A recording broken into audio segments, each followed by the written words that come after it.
Let me tell you something about the moment your whole life changes. It doesn't announce itself. It doesn't come with warning sirens or flashing lights or some dramatic shift in the music the way it does in the movies. No, in real life, the moment everything changes looks like nothing at all. It looks like a Tuesday. It looks like you're finishing a silk press on a client you've known for 3 years, and you catch a look on somebody's face in the mirror. Just a look, half a second, gone before you can even name it, and something in your chest goes very, very quiet. That's it. That's the whole thing. And the worst part, the part that keeps me up sometimes, even now, is that even in that half second, even with that quiet in my chest, part of me still didn't want to believe it. Because the person whose face I saw in that mirror had been my best friend for 22 years. But I'm getting ahead of myself. Let me back up. Way back, because this story doesn't start with a betrayal. It starts the way the best and the worst stories always start, with love. I've been doing hair since I was 9 years old. Not playing with hair, not pretending, doing hair, real clients, real consequences if I messed up. I was 9 years old, and I was standing on a wooden step stool in my grandma Della's kitchen in Memphis, Tennessee, with a pressing comb heated on the stove and my cousin Tanya sitting in front of me, and grandma was right behind me with her arms folded and her eyes on every single move I made like I was performing surgery. Slower, she'd say. Just that one word. Slower. And if I rushed, if my hand moved too fast, or I held that comb at the wrong angle, she'd reach out and tap the back of my wrist. Not hard, just enough to remind me, you rush, you burn, you cry, and nobody got time for all that crying. I loved it. I loved every single second of it. I loved the weight of that comb in my hand and the way the steam rose when metal met grease, and the smell, blue magic and heat, and something underneath that I could never name, but that meant to me safety, home, belonging. I loved watching Tanya's kitchen go from puffy and tangled to smooth and gleaming under my hands. And I loved most of all the moment when Grandma would take Tanya by the shoulders, walk her to the bathroom mirror, and Tanya would look at herself and stand up just a little bit straighter. That moment, that exact moment, that's the one I've been chasing my entire life. I want you to understand that, because everything that happened, all of it, the good and the terrible, came from that one feeling, from being 9 years old on a step stool in Memphis, Tennessee, and discovering that there was something I could do with my hands that made women stand taller. That's not a small thing. That's not a hobby. That's a calling. And when you find yours that young, it shapes everything. It becomes the lens you see the whole world through. I carried that feeling through middle school when I was doing hair for my classmates in the bathroom between periods and charging $2 a press. Through high school when word got around that I could do locks and braids and silks, and that I was better than half the licensed stylists in our neighborhood. And suddenly I had a Saturday clientele at 16 years old working out of my mama's kitchen. Through the years of watching my mama work 2 jobs and my daddy work 3, and thinking, I am going to build something. I don't know what yet, but something. Mine. Cosmetology school confirmed what I already knew. This was not a backup plan. This was the plan. I graduated near the top of my class, got licensed, and went to work in a salon in Memphis where the owner, Miss Claudette, took one look at my technique and put me on her best clients within 3 months. I was 22 years old, I had a full book, and I was exactly where I was supposed to be. The only thing missing was Denise. I need to tell you about Denise Carter the right way, because if I just skip to the part where she hurt me, you won't understand why it hurt the way it did. You won't understand why, even now, even after everything, there are moments when I'll hear a certain song or smell a certain food or drive past a certain part of Atlanta and feel something complicated move through me. Not anger, not even sadness exactly, something more like grief, the specific grief of losing someone you loved who turned out to be someone else entirely. I met Denise the first week of community college in Atlanta. I was 20 years old. I'd taken a year off after high school to save money, and I had arrived in that city with 2 suitcases, a plastic bag full of hair tools, and exactly $14 to my name. I was sitting in the student lounge eating a peanut butter sandwich, dry, no jelly, because jelly costs extra and I was rationing, and I was trying to look like I wasn't counting the days until my financial aid check came through. Denise sat down across from me. I noticed her hair first. Of course I noticed her hair first. That's just how I'm wired. And her hair was extraordinary. This woman had the most perfect twist out I had ever seen in my entire life. I mean, each coil was defined and moisturized and sitting like it had been individually placed by the hand of God. And I was staring. I know I was staring. And she caught me staring, and instead of being weird about it, she just said, completely deadpan, "Girl, what are you doing eating a peanut butter sandwich? That's not even got jelly on it." I laughed so hard I inhaled peanut butter. She had to slap me on the back. We were best friends before I stopped coughing.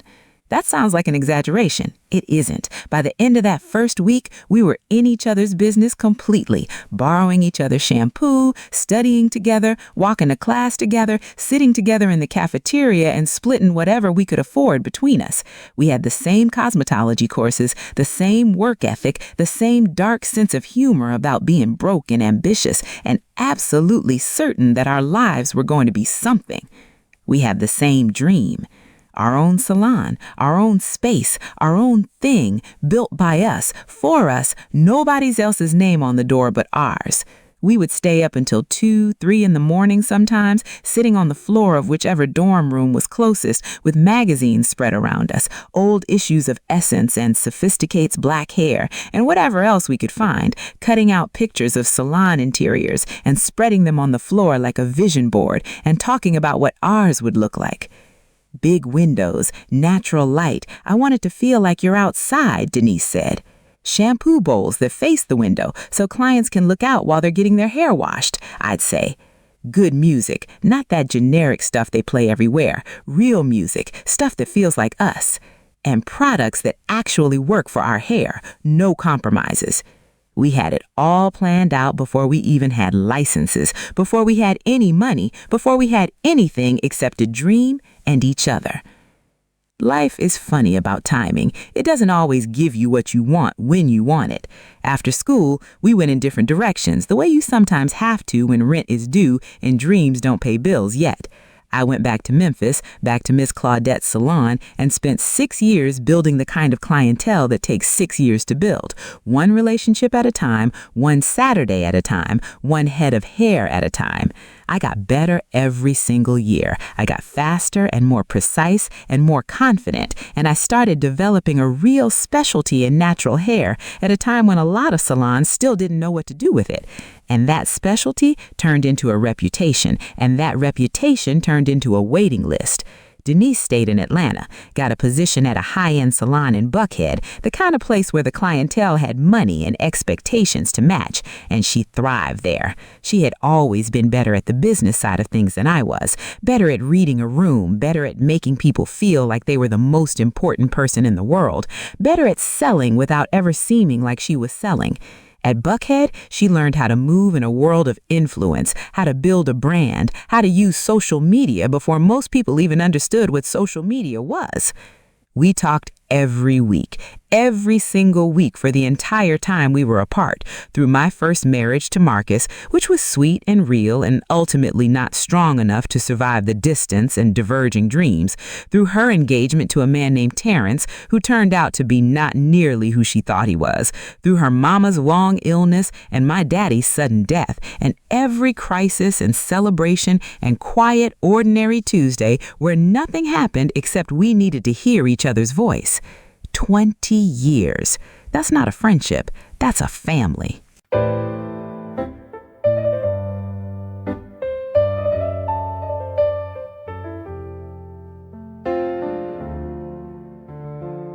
When I moved back to Atlanta at 38, divorced, starting over, sleeping in my cousin's guest room and trying to figure out what the second chapter of my life was supposed to look like, Denise was at my door the same night I arrived. Bottle of red wine in one hand, family-sized box of Popeyes in the other, wearing pajamas at 7 in the evening because she said she knew I didn't feel like going out and she wasn't about to let me sit alone in that guest room feeling sorry for myself.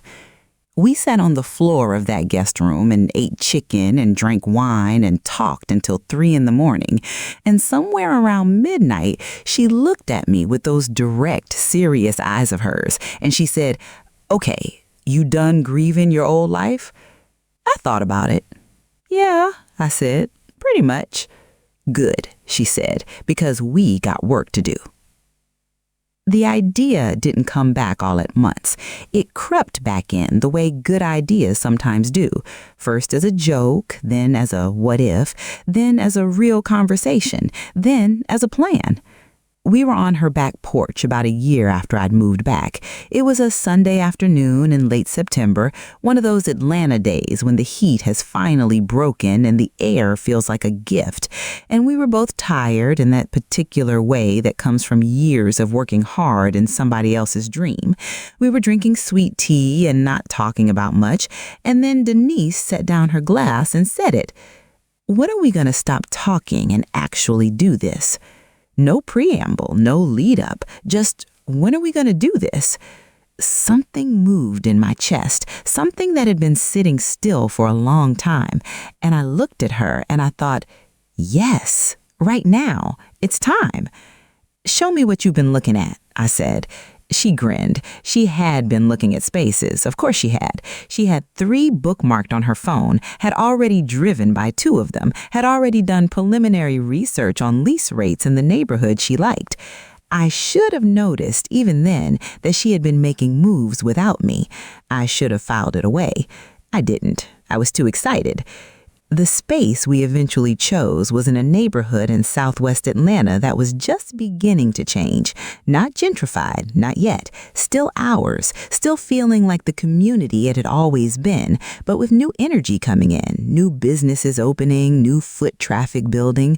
It was a corner unit in a small commercial strip. Good bones, great natural light from 2 walls of windows, parking in the back, enough square footage for 8 styling stations and 2 shampoo bowls with room left for a retail section near the front entrance.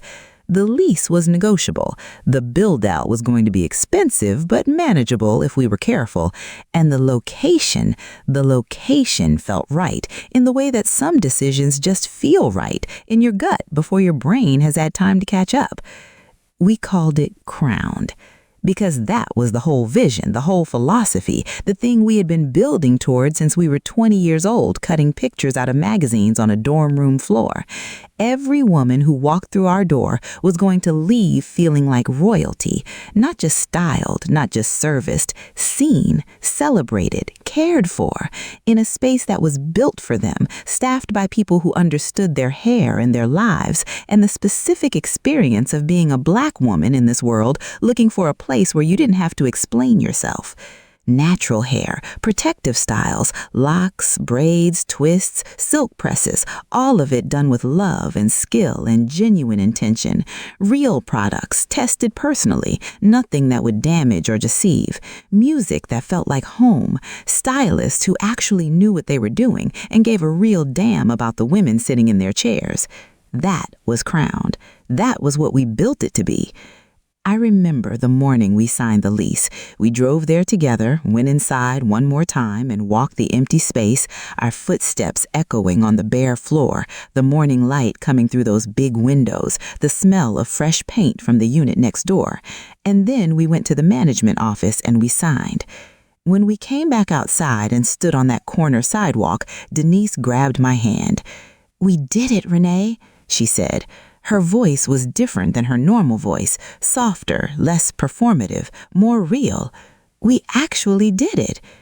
And I looked at her, this woman who had been my person for 22 years, who had slapped me on the back when I inhaled peanut butter, who had shown up with wine and Popeyes when my life was falling apart, who had dreamed this exact dream with me on a dorm room floor 2 decades ago, and my eyes filled up.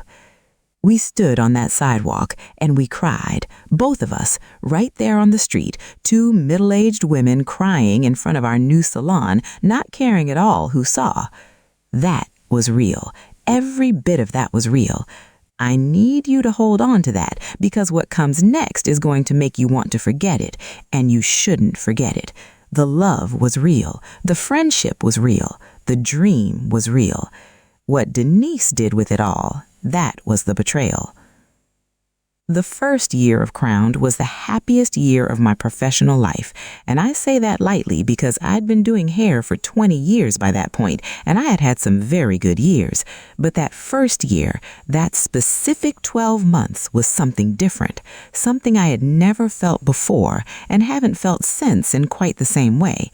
It was the feeling of building something that was completely, entirely, undeniably yours. We opened on a Saturday in March, and I remember that morning so clearly, it's almost like a photograph.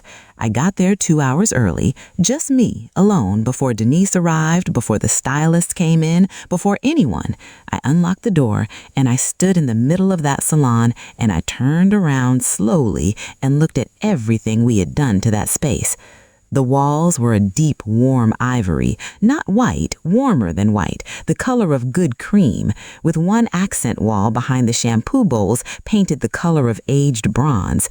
The styling stations were black with gold fixtures, 8 of them lined up along the right wall, each one with its own mirror edged in warm bulb lighting that made every client look like they were being photographed.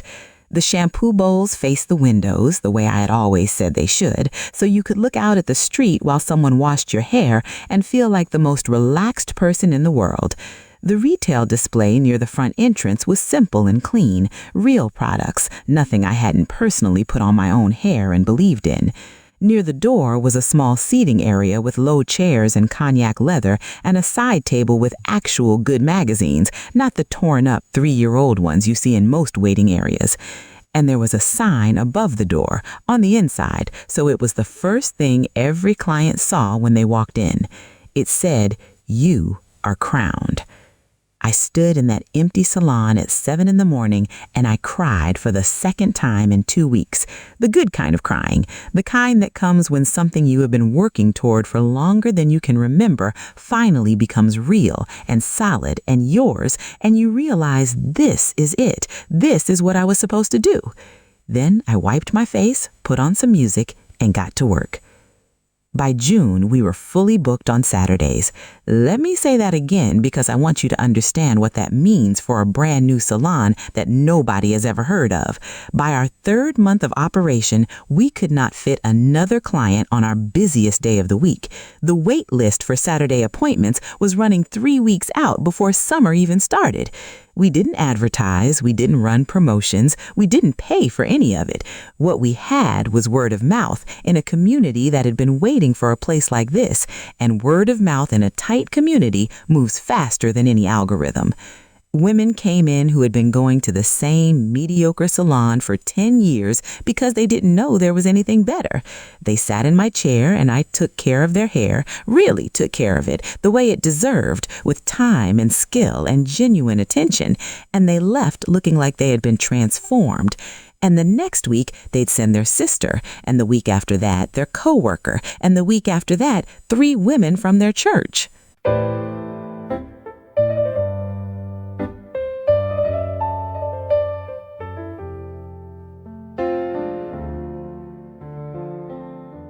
That's how you build something real. Not with marketing budgets or influencer deals or any of that. You build it one person at a time, one experience at a time. One woman walking out of your door with her head high and her heart full and her hair exactly right. I knew my clients, not as their hair, their lives. I knew which ones were going through divorces and which ones had just gotten promoted and which ones were fighting with their mothers and which ones were celebrating their kids' graduations. I knew who needed the full experience, the scalp massage, the hot towel, the full 45 minutes of conversation, and who came in exhausted and just needed quiet and good music and someone to take care of them without asking anything in return. I knew who was sensitive about thinning edges and who was proud of her gray coming in and who had been natural for 20 years and who had just done the big chop 3 months ago and was still getting used to herself. That knowledge, that relationship, that's not something you can manufacture. That's not something you can copy or steal or transfer. It lives between two people, built over time, and it belongs to both of them. Denise ran the front of the house and managed our social media, and I want to be fair about this because it matters. She was exceptional at both. The woman had a gift. She could walk into a room and within 5 minutes make every single person in it feel like they were her favorite, like she had been looking forward to seeing them specifically, like their arrival was the best thing that had happened all day. Clients loved her. They asked about her when she wasn't there. They tagged her in posts. She had a warmth that was magnetic and real seeming and completely, I now know, strategic. The social media was even more impressive. Denise had been studying content creation for years before most salon owners even had Instagram accounts, and she applied everything she knew to Crown from day one. She understood light. She understood angles. She understood the specific kind of storytelling that makes someone watching a 30-second video feel like they are missing out on something beautiful by not being in that room.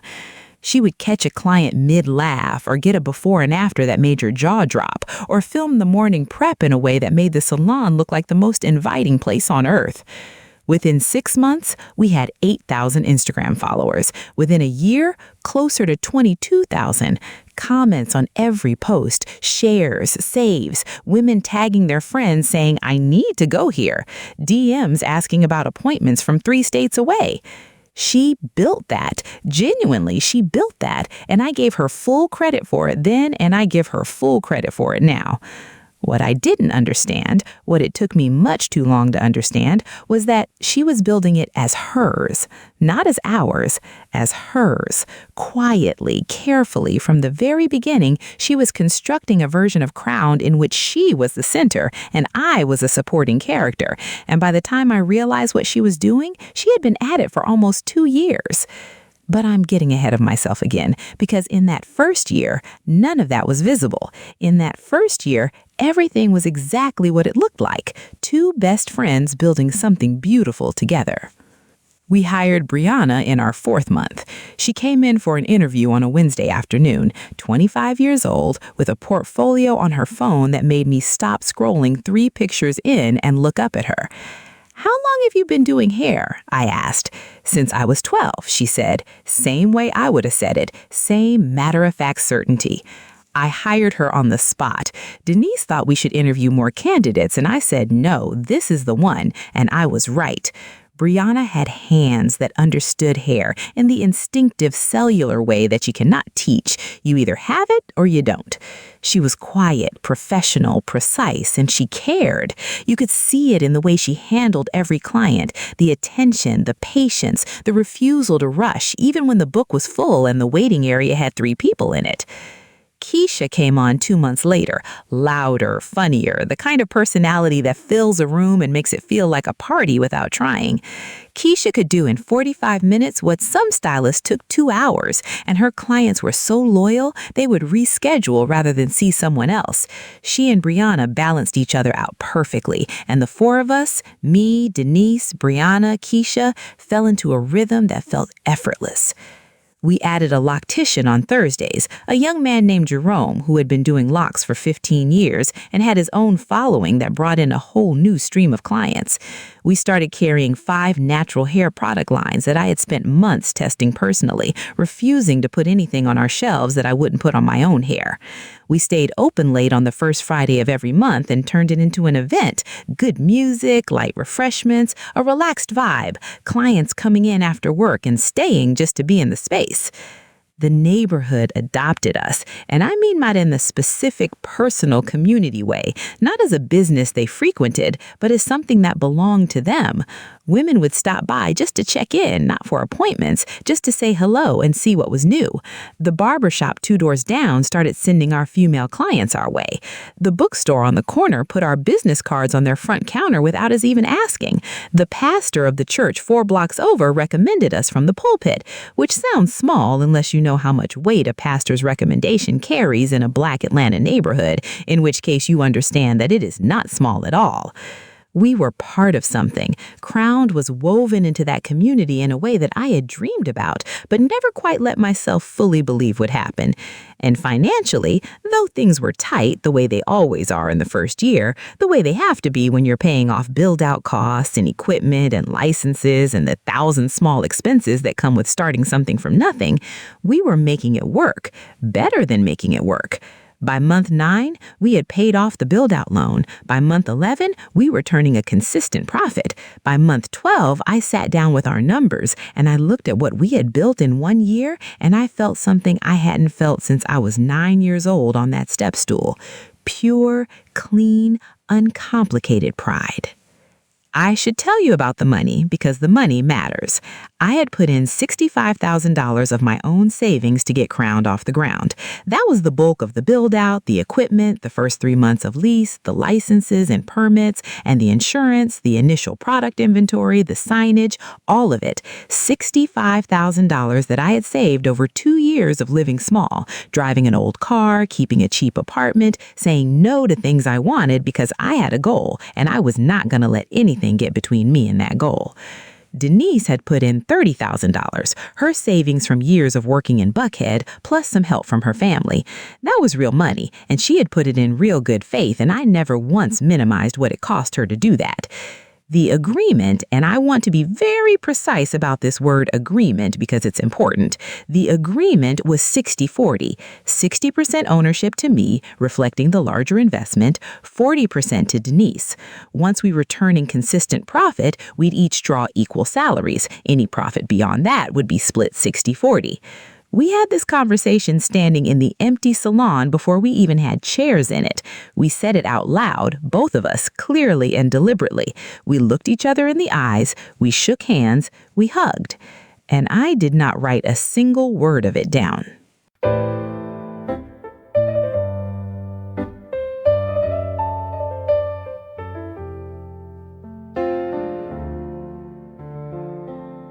I know. I have replayed that decision 1,000 times. I have sat with the shame of it and the grief of it and the pure practical stupidity of it. I knew better. I had been in business long enough to know better. My cousin Yvette had been telling me for months to get a proper partnership agreement drawn up, and every single time she brought it up, I brushed her off. Because how do you sit down with your best friend of 22 years and say, I need you to sign a legal document because I don't fully trust you? How do you look at the woman who held your hand when your daddy died and say, I need protection against you specifically? It felt like a betrayal of everything we had. It felt like I was already preparing for something to go wrong in a friendship that had survived everything for 2 decades. That guilt, that specific guilt about protecting yourself from the people you love, is a weapon in the hands of someone who knows how to use it. And Denise knew. I understand now that she knew, that the absence of a written agreement was not an oversight she simply benefited from, but a condition she had specifically and intentionally cultivated. But I didn't know that then. Then I just thought I was trusting my best friend. The first thing that made me uneasy happened 14 months in, and I want to be honest with you, it was small enough that I almost didn't mention it even to myself. I was doing my monthly bookkeeping one evening at home, going through the business account the way I did every month, checking that everything added up and nothing was out of place. And there was a charge I didn't recognize, $112 to something called Prestige Media Solutions. I didn't know what Prestige Media Solutions was. I didn't remember approving any media expense. I made a note on my phone and decided to ask Denise about it the next day. When I brought it up, she didn't even look up from what she was doing. "Oh, that's just a scheduling tool I set us up with for managing online bookings. I told you about it a while back." She said it so easily, so confidently, "I told you about it," that I immediately started second-guessing my own memory. Had she? We talked about the business constantly, all the time, overlapping conversations about 100 different things at once. Maybe I had been half listening. Maybe it had slipped past me. "Okay," I said. "Next time, just check with me first." "Of course," she said. "Sorry." And that was it. I let it go. I shouldn't have let it go. Not because $112 was going to break us, it wasn't, but because of the pattern it established, because of what it told her. It told her Renee will question it, Renee will bring it up, and then Renee will accept the explanation and move on. That's the information she filed away and she used. 3 months after that, another charge I didn't recognize, $230, CB Creative Group. I asked, she explained, a graphic designer she'd hired quickly to update the logo for an upcoming promotion. I needed to move fast and you were swamped. I didn't want to interrupt you. She showed me the updated logo. It was good work, genuinely good. "Next time, just loop me in," I said. "Absolutely," she said. I let that go too. And then there was the vendor meeting. Patricia Chen represented a natural hair product line out of Houston called Verdant Roots, a small company making genuinely excellent products, clean ingredients, beautiful results, the kind of thing I had been looking for since before we opened. We had been carrying 3 of their products for about 8 months, and they were our best sellers, moving faster than anything else on our retail shelves. Patricia had been wanting to discuss expanding the relationship, making Crown a regional distributor, which would have been a serious step up for the business. Real volume, real margin, real opportunity. I found out about the meeting 4 days after it happened. Not from Denise, from an email. Patricia sent a follow-up to our general business inbox, which we both had access to, thanking Denise and the Crown team for a productive meeting and confirming the terms discussed. There was a summary of those terms in the email body: a distribution agreement, pricing structure, exclusivity provisions, terms I'd never heard, never discussed, never agreed to. I read that email 3 times. Then I put my phone face down on the kitchen table and I sat very still for about 5 minutes because there was something in me reading that email that recognized the situation in a way that went past the specific facts of one missed meeting.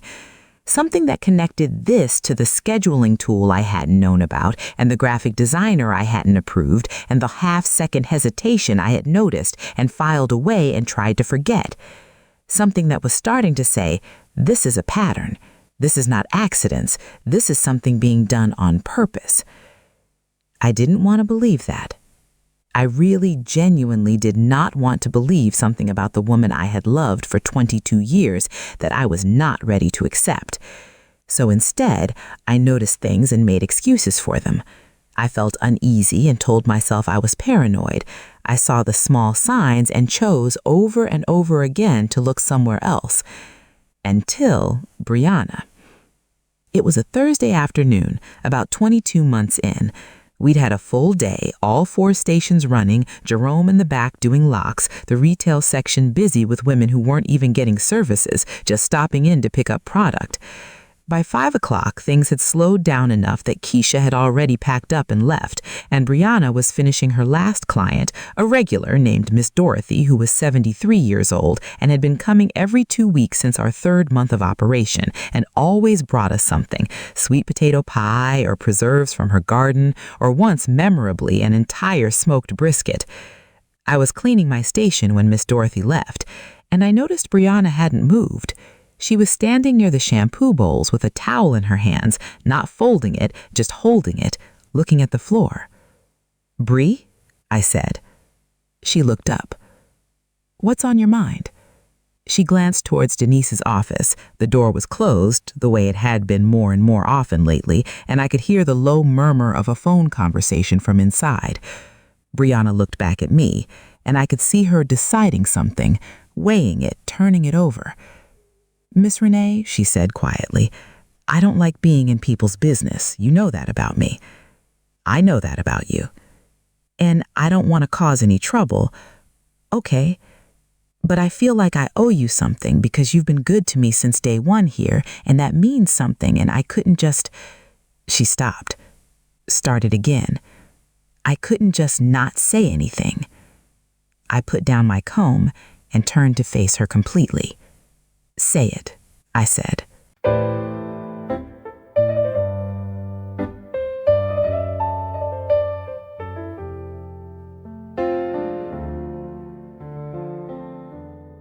She told me that over the past several weeks, Denise had been having separate conversations with her.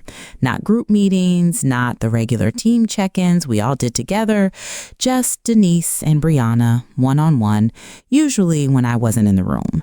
And in those conversations, Denise had been saying things.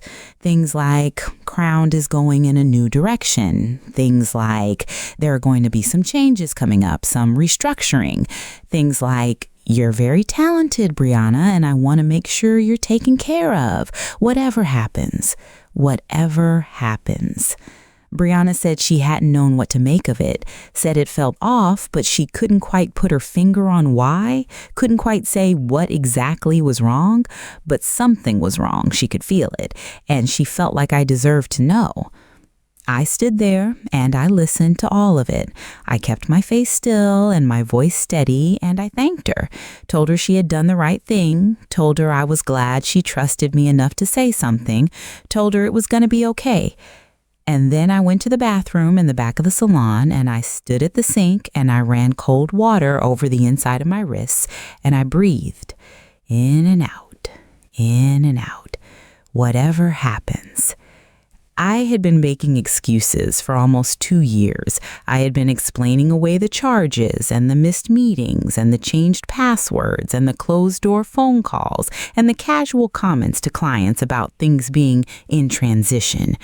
I had been choosing comfort over clarity because clarity meant accepting something I wasn't ready to accept. I was ready now. I dried my hands, I went back out, I smiled at Brianna and told her to have a good evening. I finished closing up the salon, and when I got in my car, before I started the engine, I sat there for a long moment, and I thought about everything I knew and everything I suspected, and what the difference was between those two things. Then I called my cousin, Yvette. Let me tell you about Yvette, because Yvette is one of the most important people in this story, even though she never set foot inside Crowned. Yvette is 7 years older than me. She has run a catering company in Atlanta for 15 years. She's the person in our family who reads every contract before she signs it, who keeps copies of every document in 2 separate places, who has a folder on her computer labeled legal and another one labeled protect yourself. She's the person who, when I told her 2 years ago that Denise and I were going into business together without a written partnership agreement, went completely silent on the phone for so long that I thought the call had dropped.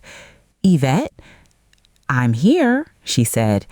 I'm just deciding whether to say what I'm thinking. Say it. Get a lawyer, Renee. Get a real partnership agreement in writing, signed, and notarized. Do it before you open the doors. I told her Denise was my best friend and I trusted her completely. Yvette said, the people who hurt you the most in this life will almost always be the people you trusted the most. That's not cynicism. That's just math.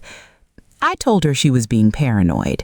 She let it go, but she never stopped thinking it. And when I called her that night from my car in the Crowned parking lot, voice steady, everything I learned from Brianna laid out in order, she listened to all of it without interrupting. And when she finished, she was quiet for one long moment. And then she said, Renee, tell me everything is in your name. The lease, the business license, the bank accounts. Tell me your name is on everything. And that's when it hit me. I didn't know. I had been present for the original lease signing. I was certain both our names were on that. The business license application, same thing. We had done it together. But 2 years had passed. There had been renewals, amendments, new vendor accounts, new merchant processing agreements, a new point of sale system, a new business credit card. And I, who had been doing hair 10 and 12 hours a day and managing the operations of a growing salon and managing client relationships and training new stylists, I had not been tracking the paperwork the way I should have been. Denise handled the administrative side of things. That had been our unofficial division of labor from the beginning. I did the hair and the client relationships. She did the back office management and the marketing. It had felt natural. It had felt like playing to our strengths. It had felt, I now understood with a cold certainty that moved through me like ice water, exactly the way she had intended it to feel. Yvette's voice was quiet and precise. Go to the salon tonight before anyone else gets there tomorrow morning. Go through every document you can find, take pictures of everything, and then call a lawyer first thing tomorrow. Okay, I said. Yvette, yeah, I love you, and I'm sorry, but you need to know what you're dealing with. I barely slept. I got to Crown at 6 a.m. the next morning. Still dark outside, the neighborhood quiet, just the sound of a delivery truck somewhere a few blocks over. I unlocked the door and turned on only the back lights, not enough to be seen, and I sat down at the desk in the back office and I started going through files. I worked slowly and methodically, photograph everything first, read it second, react to it later. That was the discipline I set for myself, and I held it mostly, even when my hands started to shake. The original lease, both names, good. The lease renewal from 8 months ago, Denise Carter, listed as sole lessee, my name removed. The original business license application, both names. The renewal, filed 6 months ago, the one that was current, the one that was legally valid, Denise Carter, sole owner. The merchant processing agreement for our credit card transactions, originally joint, now updated 7 months ago to list Denise as sole account holder. The vendor accounts with our 3 major vendor suppliers, same story, all of them, all updated within a similar time frame. The business bank account. I pulled up the online portal and navigated to account settings and found the signatory information. Originally 2 signatories, currently 1. The removed signatory's name was mine. I sat back in that chair. The salon was dark and still around me, all 8 styling chairs empty, the mirrors reflecting back the dim light and my own face and the room I had built with my own savings and my own years of work. The "You Are Crowned" sign above the door, barely visible in the low light. Not added, removed. I had not made a mistake about the original agreements. I had not misremembered. She had taken them one by one, document by document, renewal by renewal, over the course of about 8 months, time during the period when I had been distracted by family illness. My aunt had been sick. I had made 2 emergency trips to Memphis in 6 weeks. I had been less present, less attentive, less on top of the back office than I usually was. She had systematically removed my name from the legal infrastructure of the business I had built. I want to tell you that I fell apart, that I put my head down on that desk and sobbed. That feels like it would be the human thing to do, the understandable thing, the thing you would expect from someone sitting in a dark salon at 6 in the morning, discovering that her best friend had been dismantling her life. But I didn't. What I felt sitting back in that chair in the low light was something that I can only describe as the end of uncertainty. All the unease and the excuses and the second guessing and the choosing not to see, all of it resolved into one moment into absolute clarity. I knew now. I knew everything I needed to know. And knowing, even terrible knowing, is better than not knowing. It gives you something to work with.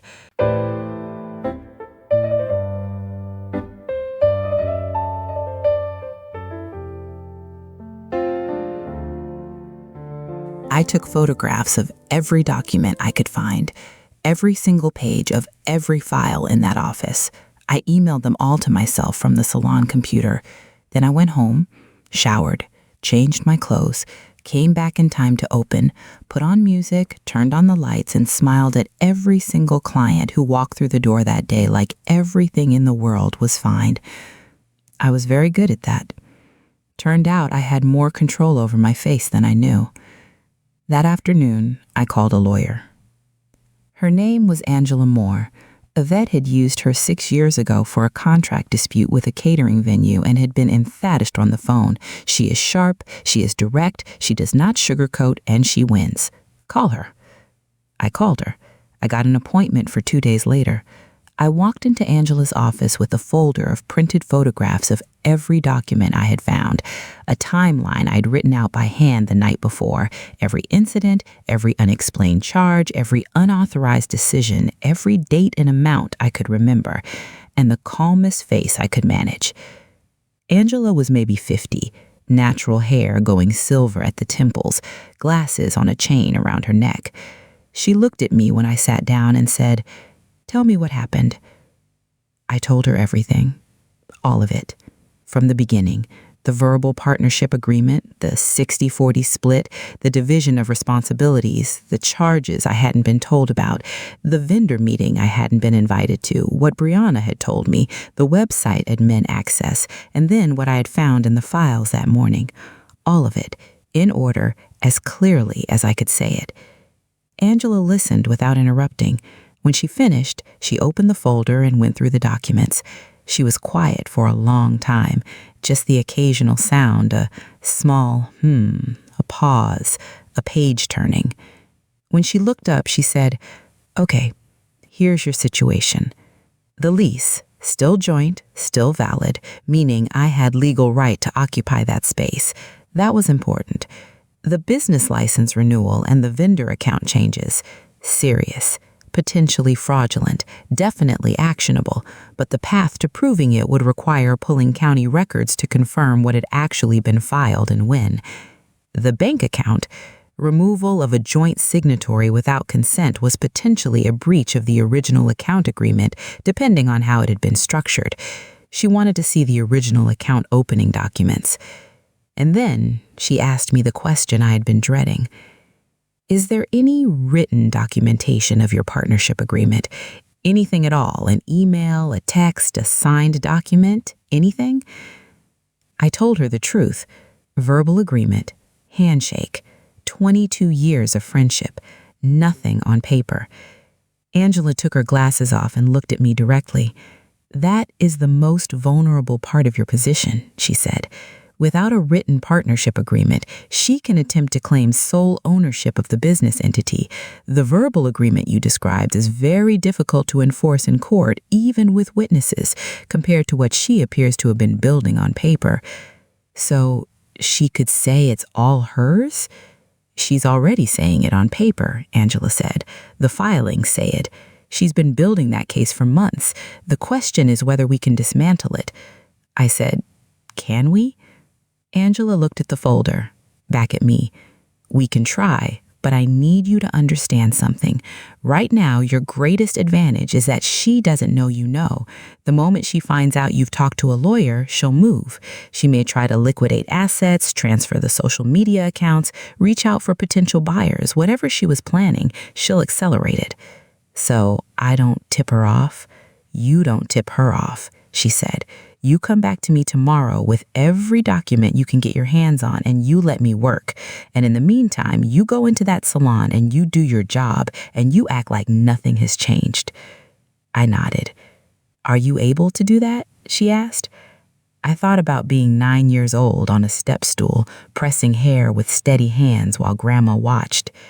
"Yes," I said, "I'm able to do that." The 6 weeks that followed that meeting with Angela were the longest 6 weeks of my life. And I want you to understand what I mean when I say that, because I've had long stretches in my life.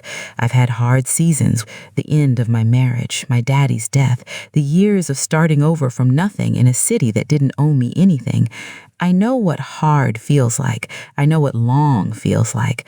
But those 6 weeks had a specific quality to them that was unlike anything I had experienced before, because I was living two lives simultaneously, and neither one of them could know about the other.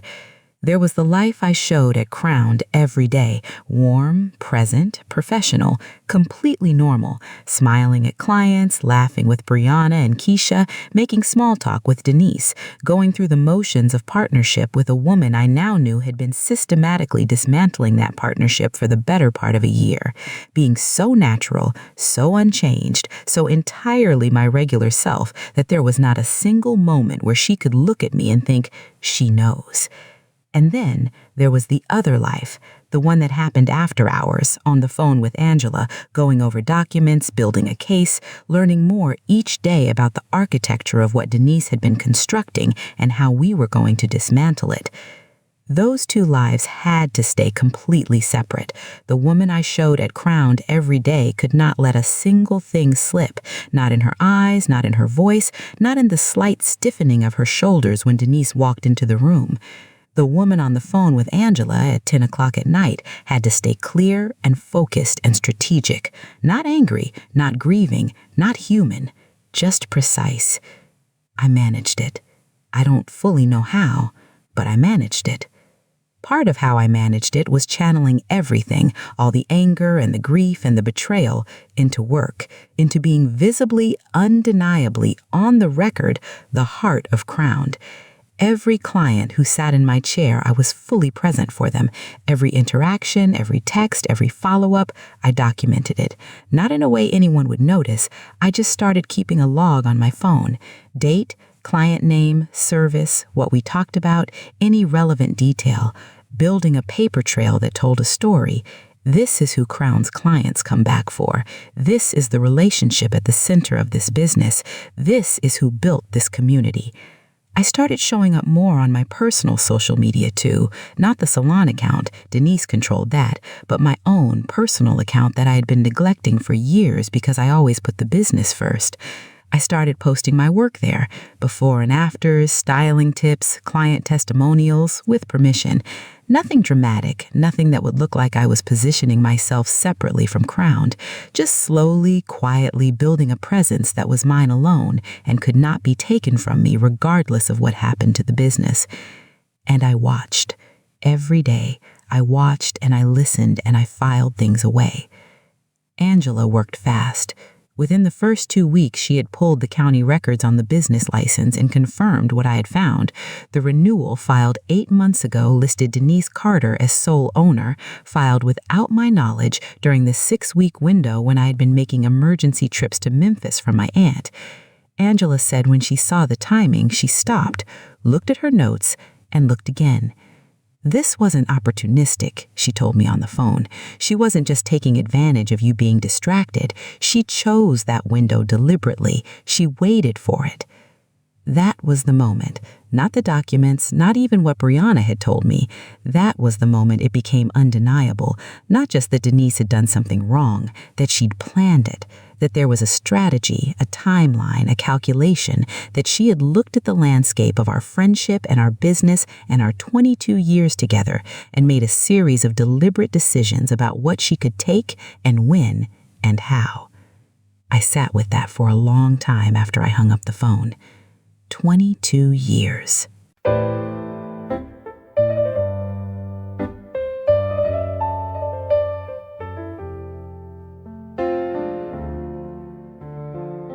I thought about us in that dorm room. I thought about every phone call, every crisis, every Popeyes and wine evening, every moment I had believed, truly, completely believed that this woman was family. And I tried to find the place where the calculation had started. Was it always there? Had she always been building toward this? Even when we were 20 years old, drawing floor plans on notebook paper? Or had it started later, when we signed the lease, when the business started succeeding, when the money became real and the opportunity became real? I couldn't find the beginning. I'm not sure it matters where it started. What matters is where it ended. The second thing Angela found was worse. She had a contact, another attorney in a different practice, who mentioned in passing during one of those professional conversations that happen in legal circles that a colleague of his had recently consulted with a client about a commercial business transaction in the natural hair sector in Southwest Atlanta. Her contact mentioned it because the name of the business had come up, and he knew Angela was working on something related. He didn't share specifics, couldn't, ethically, but the fact of the consultation and the type of work involved was not privileged. Commercial transactions, business acquisitions, Southwest Atlanta, natural hair. There was only one business that fit. Denise had been talking to a commercial real estate attorney about selling Crowned. Not hypothetically, not exploratorily, she had been in consultation about an actual transaction. She had been positioning the business, our business, the business I had built with $65,000 and 20 years of expertise and 2 years of 7 days a week work, to be sold as the sole owner, and she had been planning to walk away with every penny. When Angela told me this, I was in my car in the parking lot of a grocery store, and I remember the specific quality of silence after she finished speaking, the kind of silence that has weight to it. I said, "How far along?" Angela said, "We don't know, but far enough that she retained counsel." I said, "Okay." Angela said, "Renee?" "I'm okay," I said. "Tell me what we do next." There was a brief pause. Then Angela said, "We move. We've been building this case for 5 weeks. We have enough. It's time." The strategy, when Angela laid it out, was so clean and so precise that it actually calmed me down. There is something steadying about a good plan, about knowing exactly what you're going to do and why and what the expected result is. It takes the emotion out of it, not permanently, not all the way, but enough to function, enough to move. Step 1 was the lease. I was still on the original lease. It had not been renewed yet, and the original carried both our names. That meant I had unambiguous legal right to be in that space. Whatever else happened, she could not remove me from the physical premises without a court order, and getting that court order would require her to argue a position that was, given everything else we had, essentially indefensible. Step 2 was what Angela called a notice of partnership interest, a formal legal document filed with the county asserting my ownership claim in Crowned Hair Studio and disputing the unilateral changes that had been made to the business filings. Filed alongside it was a demand for accounting, a legally compelled formal review of all business finances going back to the day we opened. Every transaction, every withdrawal, every vendor payment, all of it under legal scrutiny. This was the move that would end Denise's ability to operate in the dark. Once that demand was filed, she would have to disclose everything. And step 3 was the bank. Angela sent a formal letter to the financial institution holding our business account, notifying them of the disputed ownership situation and requesting that any transactions above a specified threshold be flagged and held pending resolution. When a letter like that arrives from an attorney with documentation, banks pay attention. They do not want to be caught in the middle of a fraud dispute. And step 4 was mine. Angela's steps were legal and financial and would play out over weeks and months in offices and courtrooms. Mine was happening in real time, in the community, in the relationships I had built one woman at a time over 2 years of showing up and caring and doing good work. I reached out to my clients personally, not about Denise, not about the dispute, just reaching out. Calling the women I had known the longest, the ones who had been with me from the beginning, just to check in and reconnect and remind them that I was here. I posted on my personal account every day, my work, my voice, my genuine self. I was building a platform that was mine alone, brick by brick, relationship by relationship, and no document and no filing and no betrayal could touch it because it lived inside the people who knew me. I talked to Brianna and Keisha directly. I sat them both down separately, and I told them not everything, not the legal details, but enough.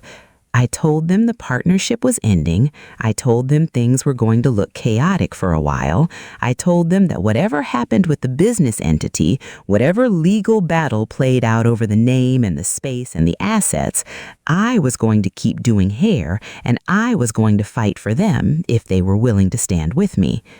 Brianna said, without hesitation, "Miss Renee, wherever you go, I go." Keisha said, "Girl, you really think I'm staying with her? Please." I could have cried. I didn't because I needed to stay steady, but I could have. Angela filed the documents on a Tuesday morning. I know the exact moment Denise found out because I was standing 8 feet away from her when it happened. I was at my station with a client, a regular named Monique, who came every 3 weeks for a trim and a press and always brought homemade lemon pound cake, which the entire salon had opinions about because it was extraordinary. And I was focused on Monique's ends, the good, focused quiet of hands doing familiar work, when I heard the back door open. I looked up in the mirror. Denise came in from the back parking lot, and the look on her face stopped me cold. I have seen many things on Denise Carter's face over 22 years. I have seen joy and grief and anger and excitement and the particular expression she made when something was genuinely funny versus when she was performing funny for an audience. I thought I knew every face she had. I had never seen this one. It wasn't anger. It wasn't panic. It was something more controlled than either of those. But under the control, there was something cracking through, something she couldn't quite contain. And what it looked most like was caught. The face of someone who has been building something in secret and is just understood in a single moment that the secret is over. His eyes found mine in the mirror. 1 second, maybe less.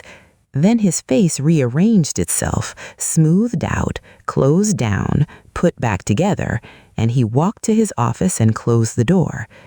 I kept working. I finished Monique's ends with steady hands, did the press, the finishing spray, the reveal, watched Monique smile at herself in the mirror, walked her to the front, took her payment, thanked her for the cake, said goodbye like it was any other Tuesday. Then I knocked on Denise's office door and walked in. She was sitting behind the desk, phone face down on the surface in front of her. The blinds on the interior window that looked out onto the salon floor were angled closed. She looked at me with an expression I can only describe as a decision, like she had chosen a strategy in the time between the parking lot and this moment and committed to it fully. She said, "Angela Moore called the bank this morning." I said, "Yes, she did." She said, "So you lawyered up?" I sat down across from her. Slowly, deliberately, the way you sit when you want someone to understand that you are not rattled, that you are not in a hurry for this conversation.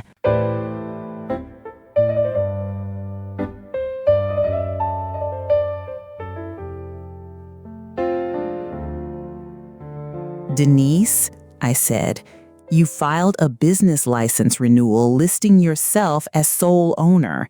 You removed me from the bank account. You changed the merchant processing agreement without me.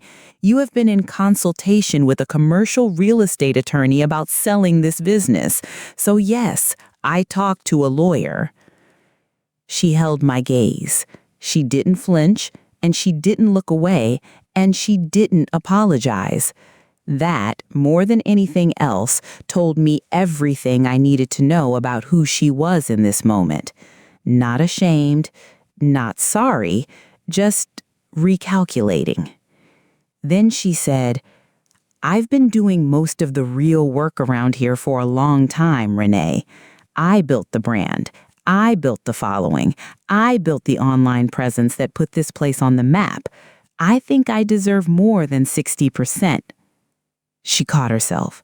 A half-second correction. More than 40, I mean, for what I've put in. I want you to notice what just happened in that sentence. She said more than 60% and then corrected it to more than 40. Because for one unguarded second, she revealed how she actually saw our arrangement, not as a business where she held 40% and wanted more, as a business where I held 60%, the majority, the controlling share, the ownership stake that reflected my larger investment, and she had been trying to claim it as hers. She saw what she was doing clearly. She had always seen it clearly. The slip told me she thought of that 60% as mine, which meant she had always known, that what she was doing was taking something that wasn't hers to take. I looked at her for a long moment. Then you should have said that to me, I said. Like a partner, like a friend. You should have sat across from me and said, Renee, I feel like the split isn't fair. I feel like I'm contributing more than my percentage reflects. I want to renegotiate. That's a conversation. That's something we could have had. I paused. Instead, you did what you did. She knew I'd fight me on it, she said. You were right, I said. I stood up. I looked at her one more time, this woman I had known since I inhaled peanut butter in a student lounge at 20 years old, this woman who had slapped me on the back and saved my life, metaphorically speaking, this woman I had cried with on a sidewalk and dreamed with on a dorm room floor. And I said nothing else.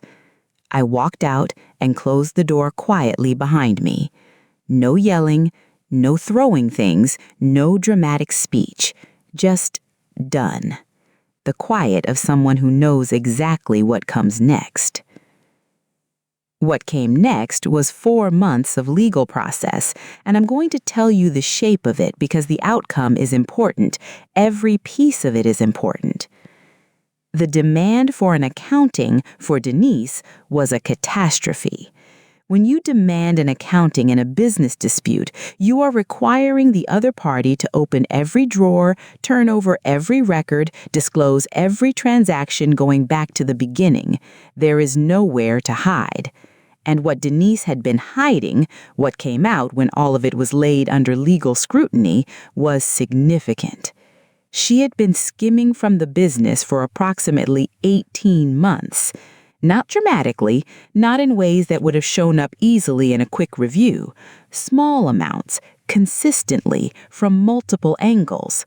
Unauthorized withdrawals in amounts just below the threshold that would have triggered automatic flags, slightly inflated expense reports with receipts that didn't fully hold up under examination, vendor payments to 2 entities that, when Angela's team traced them, turned out to be connected to Denise personally through a third party.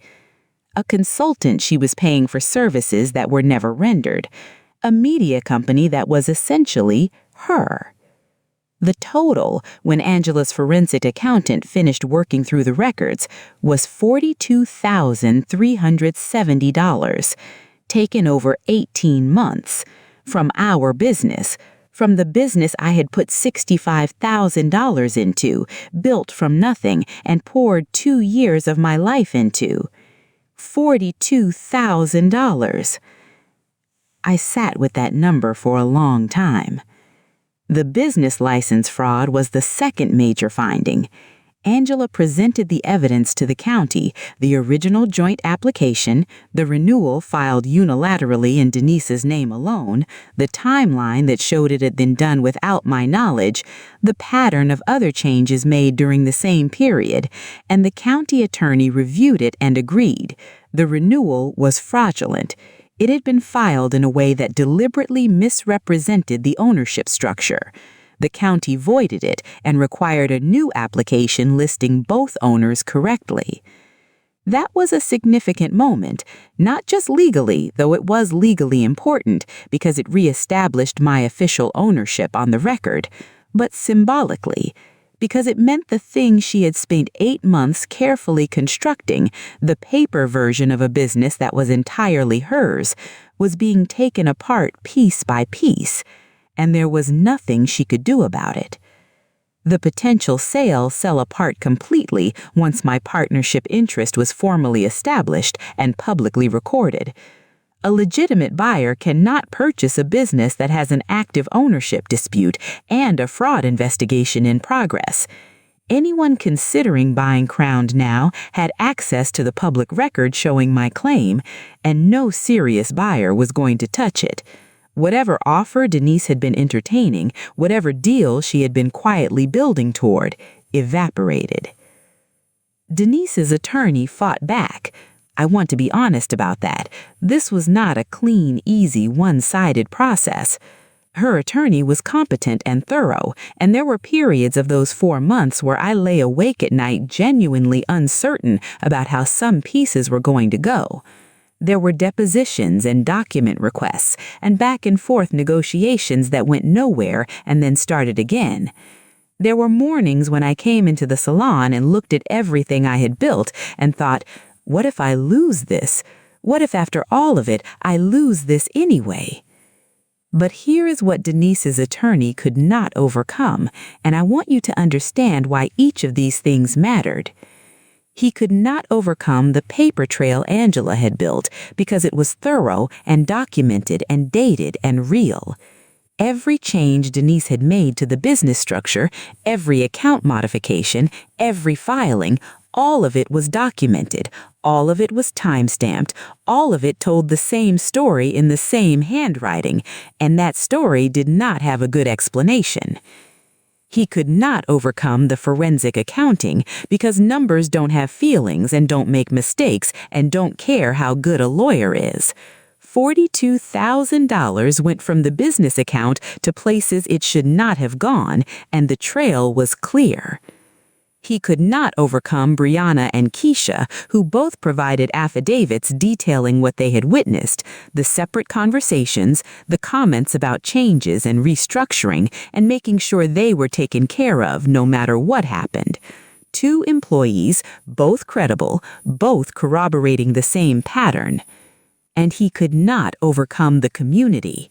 Not in court, that's not how community works, but in the way a small business lives and breathes through its reputation, its relationships, its roots in the people it serves. When word began to spread, and in a community like that one, word always spreads, there is no containing it. The question of who Crown's clients reached out to was not a neutral question. The texts that came to me, the DMs that came to me, the women who called to say, I heard something is happening and I just want you to know I'm here and wherever you go, I'm following you. Those came to me, not to Denise. And her attorney, as good as he was, could not put that in a brief or argue against it in a courtroom. It was just the truth, visible to anyone who looked. The settlement was finalized on a Wednesday in November. Gray morning, the kind of Atlanta November day that can't decide whether it wants to be fall or winter, the light thin and flat, and the air carrying just enough chill to remind you that something is changing. I drove to Angela's office, and I sat in the conference room, and I read through the final document one more time before I picked up the pen. Here is what Denise Carter agreed to. She agreed to relinquish in full and with no ongoing claim all ownership interest in Crowned Hair Studio, the name, the brand, the client list, all physical equipment, all inventory, all associated social media accounts, all vendor relationships. The business in its entirety was mine.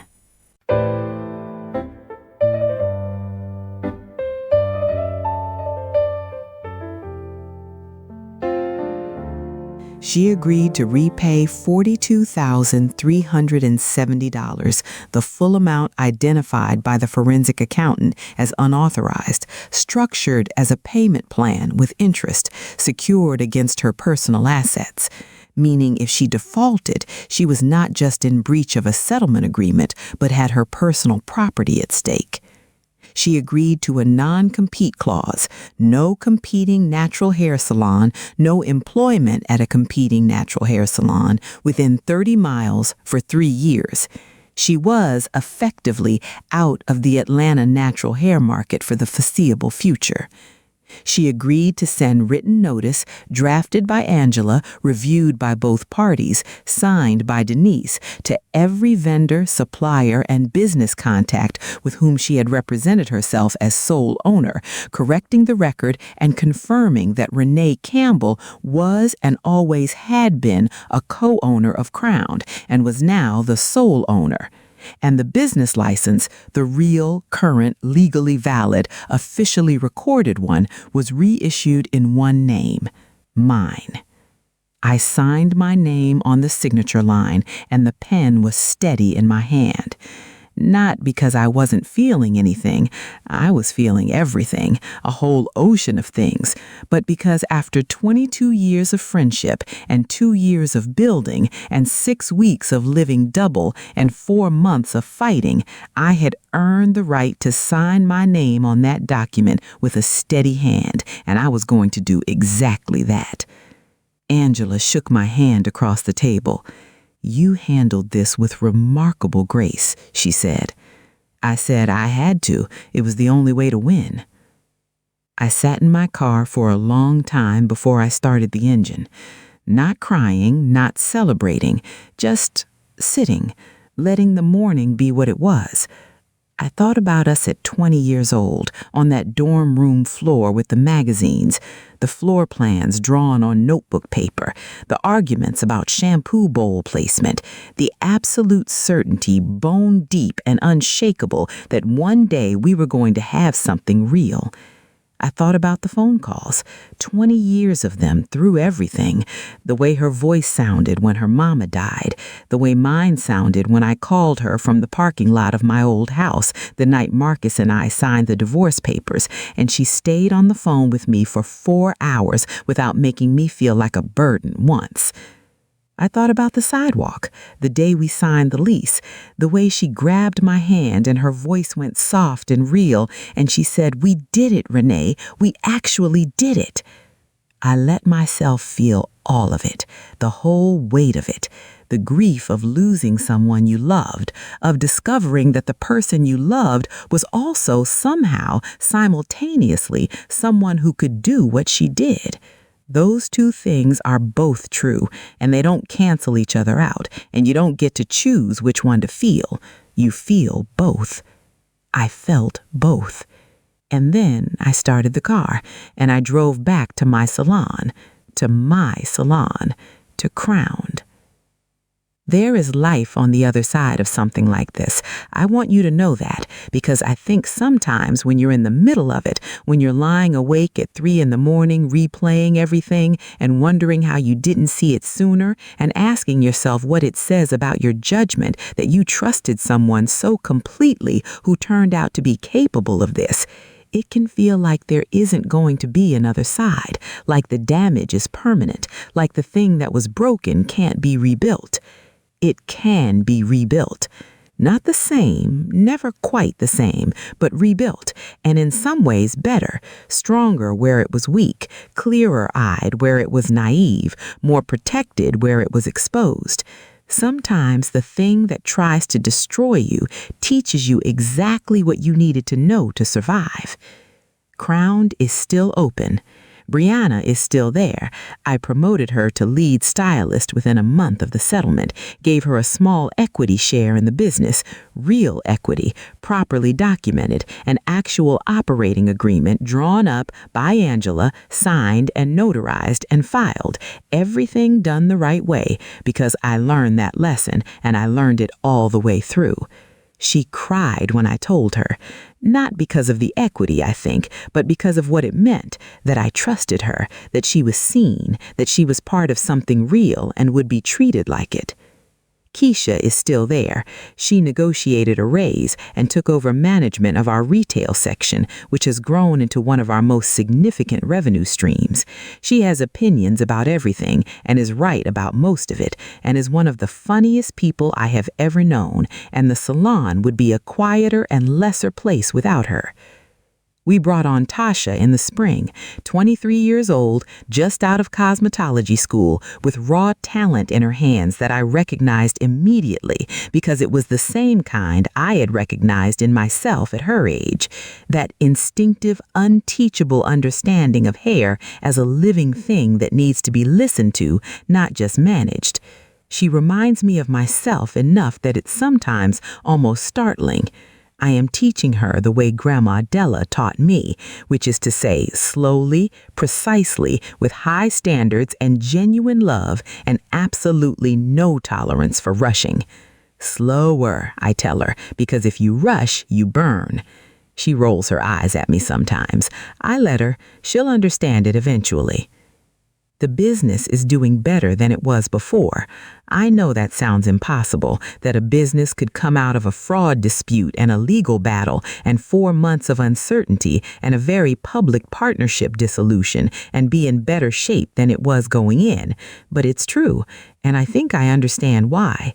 Because when everything came out, not the legal details, people don't need legal details, but the general shape of what had happened, the community had to choose. They had been clients of Crowned, and now the question was what Crowned meant and who it was and where it was going. And they chose. They chose me. Not because I asked them to, not because I campaigned or lobbied or said a single negative word about Denise to anyone, but because 22 months of showing up and caring and doing good work and building real relationships had created something that couldn't be argued against. They knew who had been in their corner. They knew whose hands had been in their hair for 2 years. They knew who had called to check on them when they were sick and who had remembered their birthdays and who had stayed late to fit them in when they had a job interview the next morning and needed to look right. They knew, and they showed up. The 2 anniversary party I threw alone, all by myself, no partner, no co-planner, was the best event we had ever done. The turnout was beyond what I expected or even hoped for. Women came who hadn't been in for months, drawn back by something, some pull toward the version of Crowned that felt most like home. They brought cards and flowers and wine and food, and 2 of my oldest clients showed up with a cape that said Crowned and Unstoppable on it with gold frosting, and I had to go to the bathroom for 5 minutes before I could speak coherently again. The community had chosen, and they kept choosing every week, every appointment, every time they could have gone somewhere else and came here instead. Our Instagram hit 45,000 followers in the year following the settlement, growth that was entirely organic, entirely real, built on the kind of content that only comes from a place operating with genuine heart. I manage it now with Tasha's help. She has her aunt's eye for what lands, and between the 2 of us, we have built something that actually reflects who we are. I have a business attorney on retainer. I have an operating agreement that is thorough and specific and covers contingencies I hope I will never need. I do not enter into any significant business relationship with vendors, with employees, with anyone without clear written documentation. That lesson cost me enormously, and I carry it every day, and I will carry it for the rest of my life, and I am not ashamed to say that I am grateful for it. In the specific, painful way, you can be grateful for something that hurt you because of what it made you.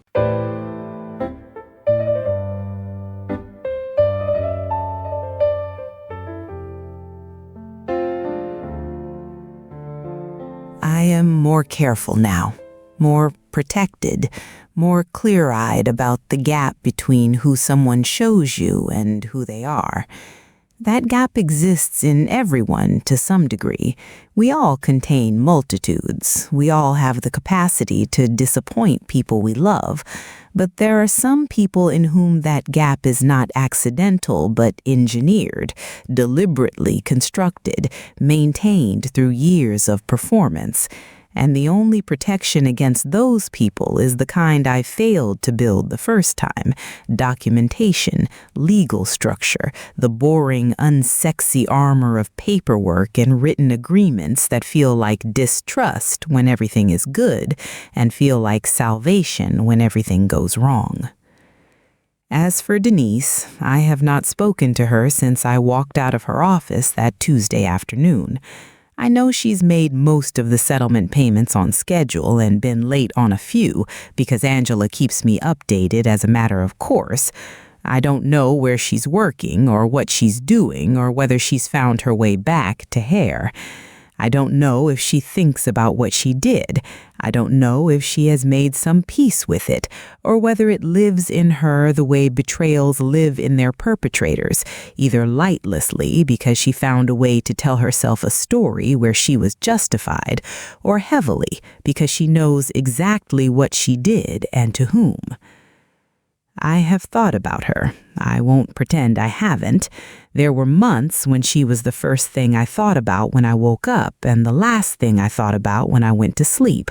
And most of those thoughts were not kind, and some of them were not worthy of me, and all of them were understandable given what she had done. But I think about her less now.